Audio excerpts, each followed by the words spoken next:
अस्सलामु अलैकुम रहमतुल्लाहि व बरकातुहू। मुहतरम दोस्तों, अब जब आपने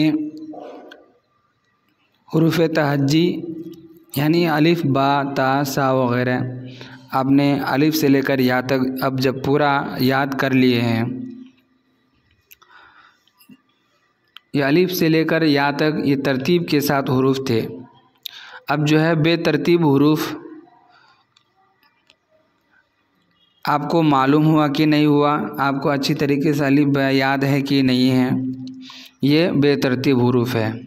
आप इसको पढ़कर बता दीजिए। अगर आपने ये पढ़ दिया तो आप समझो कि आपने पक्का अलिफ बा याद कर लिया है।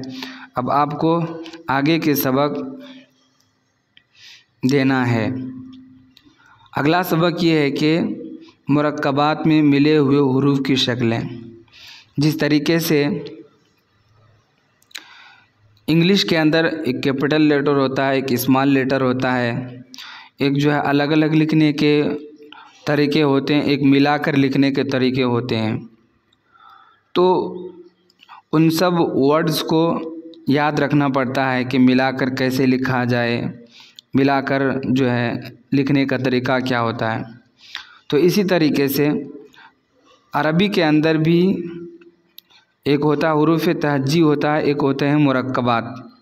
हुरूफ़ तहज्जी यानी अलग अलग हुरूफ और मुरक्कबात यानी मिले हुए हुरूफ। अब मुरक्कबात की शक्लें क्या है, वो शक्लें हमको याद रखना। वो शक्लें अगर हमको याद रहेंगी तो हमें हुरूफ को पढ़ने और पहचानने में मदद मिलेगी। तो ये है अलिफ़। अलिफ़ की दो शक्ल है। अलिफ़ का आखिरी शक्ल और अलिफ़ की पहली शक्ल, ये अलिफ़ की दो शक्ल है। दूसरे है बा। नुक्ते को पहचान कर हम मालूम कर लेना। तो बा की दो शक्लें हैं, बा बा। ता की तीन शक्लें हैं, ता ता ता। ये तीनों शक्लें हमारे जहन में रहना। ऊपर दो नुक्ते हैं तो समझ लो वो ता है। कैसा भी हो लिखा जाए, किसी तरह भी वो लिखा जाए तो समझो कि वो ता है। अरबी के इबारत के अंदर अगर ऊपर में तीन नुक्ते आए, अगर उसका शक्ल जो है काफ से ना मिलता हो तो ता है। अगर अरबी में जिस हर्फ के ऊपर दो नुक्ता आए तो वो ता है, अगर वो काफ की शक्ल उसकी ना हो तो। इसी तरह जीम के शक्ल देख ले। दाल की शक्ल देख लीजिए। ऐन की दो शक्लें हैं।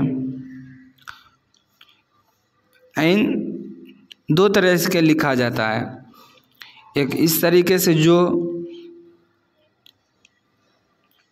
हुरूफ़ तहज्जी में है, और दूसरा जो है मिलाने का तरीक़ा, जब किसी हुरूफ से उसको मिलाया जाए, मिलकर जब लिखा जाता है तो कैसा लिखा जाता है। तो ऐन के दो शक्ल है, फ़ा के दो शक्ल है, काफ के दो शक्ल है, लाम के दो शक्ल है, मीम के दो शक्ल है, नून के दो शक्ल है, हा के तीन शक्लें हैं, हमज़ा के दो शक्लें हैं, या की दो शक्लें हैं। तो ये थे मुरक्कबात में मिले हुए हुरूफ की शक्लें। अब जो हुरूफ नहीं आए हैं उनका जो है इन्हीं पर क़यास कर लीजिए। जैसा कि हा नहीं आया, खा नहीं आया, तो इसको जीम पर हम समझ सकते हैं कि जिस तरीके से जीम की शक्लें आती इसी तरह हा की शक्लें आएंगी, खा की भी शक्लें आएंगी। इसी तरह ज़ाल नहीं आया तो हम समझ लेंगे कि जिस तरीके से दाल की शक्लें हैं, ज़ाल की भी इसी तरह शक्लें होंगी। रा नहीं आया तो रा को भी इसी पर समझ ले, जैसे कि रा की दाल की एक शक्ल है, इसी तरह रा की भी एक शक्ल है। ऐन के बाद गैन नहीं आया तो गैन को ऐन पर क़यास कर लीजिए कि जैसा कि आइन है वैसा ही गैन भी होगा, उसी तरह गैन की शक्लें भी होंगी। फ़ा, उसके बाद काफ, काफ नहीं आया। जिस तरीके से फ़ा की शक्लें हैं इसी तरह काफ की भी शक्लें होंगी। फ़ा के ऊपर फ़र्क ये है कि फ़ा के ऊपर एक नुक्ता है और काफ के ऊपर 2 नुक्ता होगा, लेकिन शक्लें उतनी ही होंगी जैसे फ़ा की शक्लें हैं। काफ, लाम, मीम, नून, वाव, वाव की एक ही शक्ल होगी, जैसे कि हाँ की शक्ल होती है इसी तरह वाव की शक्ल होगी। हमज़ा, हमज़ा की 2 शक्ल। वैसे तो हमज़ा 3 शक्ल में आते हैं। हमज़ा कभी अलिफ़ की शक्ल में आता है, कभी वाव की शक्ल में और कभी या की शक्ल में। यहाँ पर 2 शक्लें दिखा रखी हैं, या की 2 शक्लें। तो मेरे दोस्तों ये थे मुरक्कबात में मिले हुए हुरूफ की शक्लें। इन शक्लों का याद होना हमारे लिए आगे पढ़ने में बहुत ज़्यादा मददगार होंगी। अगर हमने इन शक्लों को याद कर लिया तो हमें जुड़े हुए अल्फाज के बारे में अच्छी तरह मालूम होगा कि